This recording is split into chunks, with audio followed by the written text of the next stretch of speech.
Assalomu alaykum qadrli xonlar. Mana biz o'tgan yili Jizzax viloyati Yangiobod tumanida pivot tizimini o'rnatgan edik. Mana bu yilda g'allalarni ekib, mana shunday natijaga erishib turibdi. Mana ko'rib turganingizdek, g'allalar juda ham yaxshi. Suv tagidan sug'orilgandan hech qanaqa farqi yo'q. Olib chiqan.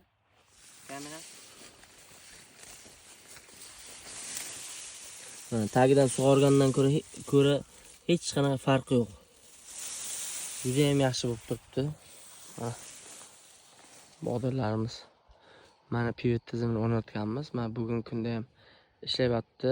Hech qanaqa muammo yo'qmi? Bizda hech qanaqa muammo yo'q, juda ham ajoyib. Ishlatilishi osonmi buni? Juda ham oson, sug'orishga bir kishi yetadi. Polni shu agat polning ichini sug'orishga bir kishi bo'lsa bo'ldi, xizmat.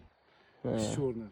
Yer toshloqligiga qaramasdan mana pivotda juda ham yaxshi samaradorlikka erishilyapti. Mana ko'rib turibsiz. Rahmat e'tiboringiz uchun.